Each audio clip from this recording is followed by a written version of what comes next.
Yay Media Group.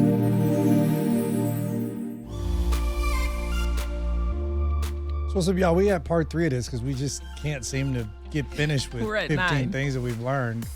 We like skipped numbers, went over numbers. I don't know. Nevertheless, if you first time joining us, my name is Cornelius. Hey, and I'm Heather, and welcome to This Is Life. Yeah, we're talking about our 15 years of 15 things we've learned over 15 years. We celebrated 15 years of marriage on August 14th of this year. So we're talking about the things, and my wife says we're at 9, so I'm going to take it. We're at 9. Number 9, have a lot of sex. Have a lot of sex. We're just going to jump right into it. Mandatory. I feel like if you withhold your body from your spouse, like that's wrong, right? Like I feel like that's not fair. I feel like you guys need to have a communication and get on the same page. Now, everybody's tired. You got kids, you have a lot of stuff going on. I get it. Work, all the things. But I feel like as you get older, you make it less of a priority. I feel like when you're first married, you have sex 100 times a day. And then years go by and then you're like, I'm tired. I don't want to, or I'm exhausted. Like it's real. Those are real things. But I have found that if we go more than like a week, we're not doing good. We'll just get in petty fights over dumb stuff. Not anymore as much, but early on we would. Remember, babe? I don't think there was ever a time we went more than a week. It's about within a week. Yeah. No, there was a time we went like 2 weeks. But it's because you had the flu and so did I, and we passed around the kids. But what I'm saying, obviously life happens, right? And sex is not everything, but I feel like it brings you guys together. Like, for example, this is something I talk about because I stare at God, okay? Not my husband, I stare at God. So if we go a period of time where it doesn't go down and then I get pissed, I get internally pissed. And then I try to start a fight. And I don't even realize I'm doing it. And then the Lord showed me I do if we go extended period of time. So, yeah. But I feel like it's important, especially ladies, if it's you, like then initiate it. Don't wait for your spouse to initiate all the time, right? If you want it too, because I used to do that. I used to just wait for Cornelius to always initiate. And then I realized, hey, if I want to go down, then I should probably initiate too because of autonomy. Because of what? Autonomy. You just got to take it. You just got to go up and just throw that butt on them in the middle of the night and just start wake them up. Let's do it. All right. He doesn't like to talk about sex. I never said that. You don't really talk about it on like live. We've talked about sex before. Okay. You just got a little like coy. Do Do you have anything to add to it, to the sex conversation? No. You mentioned it. I was actually about to say before you Go started ahead, talking baby. about sex. It goes even back to the physical part that we were talking about. Like if you don't take Yeah. care of yourself, That's true. then a lot of things happen in your body, and you're not gonna feel like it. Or in fact, even if you felt like it, you may not have the stamina or the endurance to keep doing it. And as you get older, you have to start thinking about stamina and endurance and testosterone, and right? testosterone Estrogen, levels. all the things. Because you're as a man, our testosterone level drops 1% every single year. So you got to think, if you're not taking care of yourself and you're not keeping your testosterone levels checked, then it's problematic. And so we have to make sure we're checking up on ourselves and doing what we have to do. So that's what I was going to throw in there. Thank you, babe. And I think going into perimenopause, if your body, ladies, if you're starting to get dry down there, like talk to somebody, get some help, get some support. Don't just be like, well, it is what it is. We ain't doing it because I'm dry down there. There's something's happening with your hormones. So you can get that looked at and work through. That was number 9. Number 10. I have no idea. He's like, look, you can't think of one, baby? For number 10 things. All right, I'll go ahead. Keep people out of your business that will hold your arguments against your spouse later on. That's real because Most of your people. So I've learned that like I can't share early on in our marriage. I learned I can't share my arguments with certain people because they would not be very forgiving and loving of him. Okay. I'm sorry. They wouldn't be very loving or forgiving. And I'm like, oh no, we're fine. We got past that argument. Like we're good. Like, we're good. And then I feel like when you're in the heat of a moment, you're sharing your perspective and you might not be right, but your friend is going to ride out and take your side no matter what. And there's times that, he's been wrong and I've been wrong too, but I found that certain people will hold it against him later. And I'm like, oh no, we're great. We're fine. We got past that argument. But that person is still holding grudges against my husband. And now our friendship is affected because you don't like my husband. And that's a problem, because if you don't like him, he's my man and my baby daddy. And we got 3 kids and we gonna be together. So I had to learn that very early on when one of my friends charged him maybe a year after the argument. Like, remember that time? I'm like, girl, what? I didn't tell you so you could hold it against me later. I told you to tell me where I was wrong, because that's what I do. I did in that moment. I went to her, I was like, hey, show me where I'm wrong in this. And she's like, you're not wrong. And I was like, okay. And then I was probably wrong, but she wrote out for me because she's very loving in that way. She's very judgmental in that way. She's very judgmental against everybody else but herself. Can we be honest with this? She's very judgmental against everybody else but herself because. All right. So long story short, I've learned even like parents and certain family members, like my family might side with me more than him. My family has never sided with me. Yeah. His family sides with me. But my family has never sided with me. They side with me. Never. They never love me. I love them. sided with me. Love you guys. But you'll find that, like, if you're sharing certain things with certain family members, they're going to hold it against your spouse. If you're super close with your mom and you tell her everything and you guys get in a bad argument, guess what? Thanksgiving might be a little weird and that turkey might taste a little different, or that cauliflower might taste a little different. So you have to guard your heart against and ask God for wisdom of who you can open up to. Find a non-biased person. Maybe you have a friend that you can say, hey, when my friends share things with me about their spouses, I'm not going to hold it against them.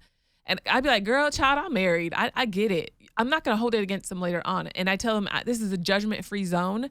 One of my friends went through a hard situation with her spouse. And I said, whether you decide to leave or stay, I support you either way, because this is your life and your marriage. And if you think it's worth fighting for, I'm standing with you. If you want to ride out and get a divorce, I'll stand with you that way. And she chose to stay when other people would leave. And to this day, when I see him, I hug him. What's up, bro? He's human, right? He's not perfect. And she decided to stay, and I support her because that's what I do as a friend. And so I'm not going to sit up here and be judgmental and mean towards him. I feel like life is hard enough. We don't need to be mean towards people that are already broken and already going through a hard time.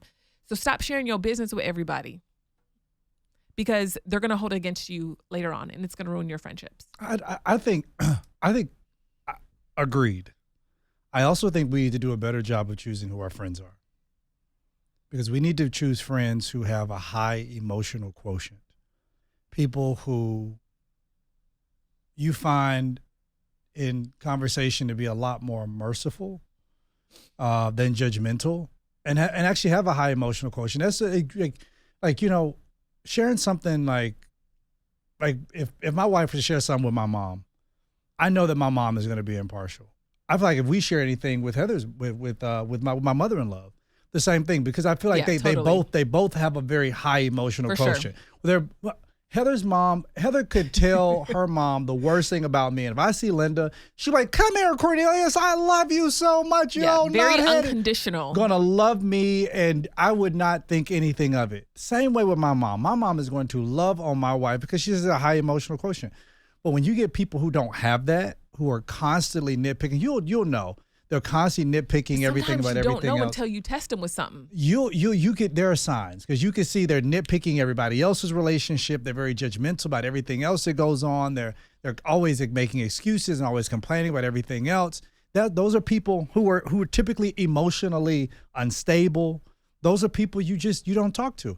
I love that I have great friends, and we've talked about this with our friendship. I love that I have great friends that I can go and I can say, man, this blah, blah, blah, that happened in my marriage. And my friends would be like, oh, for real? Most of it, and my wife has said this in the past, Most of it is the fact that more than likely with guys, we forgot anyway.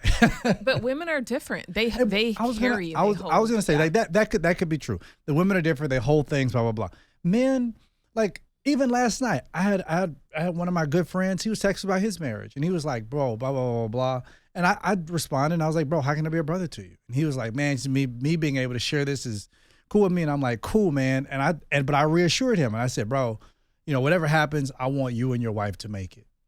Like, I want you and your wife to make it. But I also want you to know I'm your friend and I'm your brother. So if you need anything, I'm here. I do want you and your wife to make it, though. You know, I know you didn't hit me for advice. You don't need any advice from me. You probably know what to do, but I want you and your wife to make it. I think choosing who those friends are, and then when people show you who they are, believe them. Thankfully, you know, I have guy friends, and I tell my guy friends, and we forget. But when we see each other's wives, we just be like, hey. I think some women are like that, but I do feel like a lot of women do hold on very tight because we tend to lead more with our emotions than logic in this sense, right? Yeah, we're very logical totally. In this sense. We're just like, oh, that happened. Oh. So to be like, hey, find better friends, that's hard because it's hard to find friends anyways, right? And some of these people, let me finish, are people that women have grown up with their whole life, right? These are friends 20, 30 years they've been friends trash. With. But babe, that's trash is relative. To you, they're trash, but to us, they're not. Right? So it's just like you can't. Or maybe you're emotionally attached because you guys lead for emotions. Not emotionally attached. No, that's not it. It's just I have history with this person. I love this person and I know they love me too. They just think differently than I do. And it's okay. We all are on our own journey and our own path. So I don't want to be judgmental towards her, right? Or anybody in general that thinks differently. So I feel like when you go through enough stuff, you start to grace people more. And I believe that as we're getting older, women are starting to grace them more. But think about those 20-year-olds now, they're all over TikTok. Girl, dump him. He's a brokey. He's this. He's a liar. He's a cheater. He's this, he's that. Like, that generation is different. They're not getting married because they're not their lists are so crazy. Oh and the one thing that you do to piss me off, I am done. There's no long suffering. There's no let's work through this. There's no this is a choice. Like, it's just let that person go. Break up with them. Oh, he liked a girl's photo online. He ain't the one, honey. Let him go. Break it off. So I feel like that's the energy of the culture. That is and true. So that's true. It's almost like, you know, what do you do? And it's tough because it's hard to make good friends. It's hard to connect. And when you do, you hold tight. I hold tight to my friends. Most of my friends I've been friends with for 25 years. You know what I mean? And I'm a loyalist. When I meet somebody, I'm going to ride out for my friend no matter what. Even if I feel like they're wrong. And I'll tell them the times I think they're wrong too. But it's tough. That friend family thing, it's hard, but you have to understand, like, your family, when the Bible says leave or cleave, leave your family, it also means leave certain friends with the wrong mindsets. And you have to cleave to your spouse and work through whatever crap you're going through together and then keep them out of it. For me, I would go to a therapist. That helped me. Go to a therapist to work through whatever I'm going through. And I knew my therapist couldn't, hold it against me later because I was paying them. I think this is one of the saddest things. And I actually write about this in my book. I don't care. And that is that I feel like the phenomena of therapy has grown the way that it has because we lack authentic community. We don't have those spaces. We don't to have just safe be places. able to just talk. And I do feel like that's problematic. And I feel like, I'm not saying therapy is bad. I'm just saying that we lack those very clear, authentic spaces to just to just be able to talk and to not have this sense of, judgment against other people or to just sit and listen or to understand what friendship is like or to understand. I mean, we live in a technological world. We don't sit down together anymore. Fellowship is not something we have. Think about it. I read a study the other day that said more people go to church because they want to find community. Yeah. Then more people go to church who want to hear a sermon. People don't go to church to hear a sermon. Sure. Yeah, people go to church because they want a community. They want to connect. But there is no connection.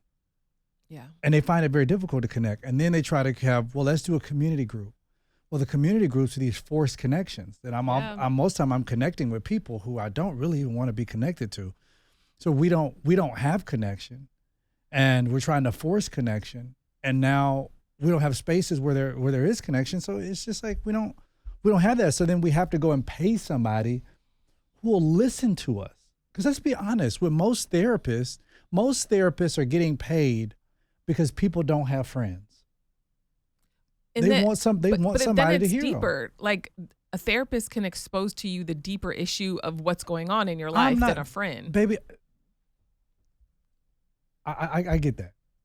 A therapist, and I've said this for years, a therapist can add language to pain. Sure, 100%. But before the phenomena of therapy, I guarantee you there was a space of friendship where friends could be able to say, like, maybe a friend can't put it in the psychological terms or therapeutic terms that a therapist can. Yeah.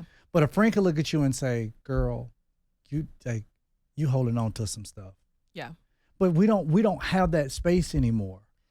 In many places. I'm not saying to dish the therapist. I'm just saying that we don't have those authentic spaces, even in terms of marriage. Because I think if the next one, we're on 10, 11, whatever it is, we're on 14. No, we're on 10, baby. Well, we're not doing this. We're done. All right, we're not You're doing so we're not doing okay, the next then we gotta. I want to say something. Well, okay, but with that, number 10, baby, I'm not done with 9. Wait, no, this was 10. We're on 11. Okay, so number 11. I'm not done with 10. I want to say something, baby. I feel I'm gonna lose my thought. Okay, go ahead. So number 11 Okay. is that it's important for you being married to have friends, to have married friends, to have your own friends. It's important for you to have friends. We can talk about more of that. But what was you going to say for number 10? So actually, 11 was perfect. It ties in with what I was thinking. Well, there we go. Yeah. There 15 years. It kind of flows. So I feel like I do have a few girlfriends I feel like I can be honest and vulnerable and safe with, right? And I'm thankful for that. I've got a handful of them. But I do not feel safe going into a group community or at a table with a bunch of women and pouring out my heart. That's why I don't go. No. Like, I know you have like your retreats and you go and you just share everything that's going on in your life and everybody people are crying. No. They don't. Okay. No. It's not like you still, because you don't want to emotionally dump on people. We don't emotionally dump. Yeah. It's a very safe place to be able to share certain things. Like on my retreats, it may be 3 of us sitting around the fire. And then one guy starts to share. But there could be times where all 17 of us sitting at the table, and then this guy, he just goes and he dumps and he says, "Hey man, I'm in a hard place right now. Blah, blah, blah is going on in my life." But it may not be full details. He may give the details while you're sitting with him and you're smoking a cigar at a rocking chair. So I think it's a safe place of being able to share those things. But, having those safe places is important. Yeah. No, definitely. I think I've shared in the past with women and I got burned. And I remember. Yeah, because they're trash. No, not all women. Yes, I'm not saying all women are trash. I'm just saying the people you shared it with. But some people are trash. But the thing is, it's like the Bible says older women teach the younger women. So I was just submitting. Older women don't know anything. But hold on. I submitted to 2 older women and I feel like they were trash. Trash.com, all right, trash.edu, trash.org. All right. Tell them and their wrinkles I said it. Okay. So, but I feel like it wasn't, I feel like what I shared with them was not, it was used against me, I feel like. And for me, it's like the body really keeps score, but so does Heather Lindsay on another level. Like, I do not forget. If you screw me over, I will forget you exist. And I will want nothing to do with you. And I remember messaging one of the women like, "Hey, I'm unfollowing you on social. Do not reach out to me. Do not call me." And the fact that I had to tell a 60-some-year-old that is crazy work to me. To me, it's like you can't open up to everybody. You know what I mean? And even I get that. But you have to learn. And But look at them. Extremely judgmental. I mean, they rule over their husbands. All right. I don't want to give too many details about that relationship. But what I'm saying is it's hard for me to open up to people after I've been burned. And I feel like my motives were right. And I felt like I was trying to do the right thing and trying to submit certain areas of my life to people. But I found a safe place when I just stare at Jesus. And that's real. stare at Jesus, lead me, God. Do you want me to go to a therapist? But I honestly think that whole older women teach the younger women ship has passed. It's passed. It's gone. That older man teach the younger man thing. It's passed. I wouldn't trust any of these older men to lead me out of a wet paper bag. I just don't trust it. And the relationships for me were very opportunistic. Now, granted, I feel like that's not everybody's story and that's not everybody's case. So maybe you have an amazing mentor that's been tested and tried and you feel like it's a safe place. And I seriously love that for you. But for me, it wasn't safe. And so I found safety in sharing with a therapist because by law, they can't use it against me later. Which is true. So do what you have to do. That's what therapy has become. If you can't find somebody that works. Okay. Number 12. We got to get through them fast because we're okay. You only got 3 more. I don't think we have to push it. I think number 12 is knowing that there's more we have to learn. Yeah. We get a chance to spend time together to learn more, and that's 13 and 14. Wait, hold on. No, I'm gonna go 13. 15. No, I have one. So 13 is understand your spouse's language when it comes to raising children might be different than yours, but it's still okay. Like we're different. He's more of a disciplinarian. Yeah. I'm more of a snuggler. Yeah. And that's where we are. Yeah, I'll throw something at you in a heartbeat. All right. Number 14. Knowing that you have time to get it right and just keep moving forward together. 15, finally, is communication. You have to communicate. If you do not communicate, like we didn't communicate about this podcast. We didn't. There's a lot of assumptions that happen if you don't communicate. And the crazy thing is if him and I are going through a hard patch, he'll say one thing, he'll be like, that's not even what I said. And I'm like, well, what did you say? Repeat it back to me because I'm hearing something completely different. So, yeah. And then we also want to remember what we said because sometimes we don't always remember what we said, and we always tell people we said something that we didn't say. But do you want to know why? It's because he forces me to have conversations when I'm not ready to talk after I tell him I'm not ready to talk. Yeah, but now I'm not like that anymore. I used to be, but he used to try to force conversations. Then I'd say stuff I didn't mean. He'd be like, well, why'd you say that? Because you forced me to talk, and I'm not ready to talk. So that's where we are. But now I'm actually the one that'll go to him like, hey, let's talk about this. Because I'm emotionally mature now. How did that become my... You want to know the way that I am? Because of him. No, that's not true. That's what you just said. No, I take full ownership about how I am. That's what you just said. You said the reason why you did it was because I forced you to talk. No, you did. In the middle of an argument. You used to, babe. But now that I feel like the tables have turned. Because I'll come to you after an argument. You'd be like, I'm not ready to talk. Bro. All these years you wanted to talk, and now I want to talk. Happened. All right. That's never happened. All right. Well, praise the Lord in my Cornelius voice. That was fun. That's not how you say it as well. Praise the Lord. Sorry, babe. That was fun. 15 years over 3 podcasts. I could go on and on. This is such a fun topic because I feel like so many people are married and just kind of need some support that they're not crazy. You know what I mean? But if you are married, just know that first 8 years is a journey, and then when you hit about 12, you're like, ooh, I don't know if we going, I don't know. And then I feel like when you hit like 13, 14, you get in a stride and you're like, child, I don't care. Have fun. Well, God bless you. We love you guys. Thank you so much for joining us. We'll be back here next week for another episode of This is Life with Heather. God bless you. Arigatou gozaimasu. Oh my gosh. All right. Yay Media Group.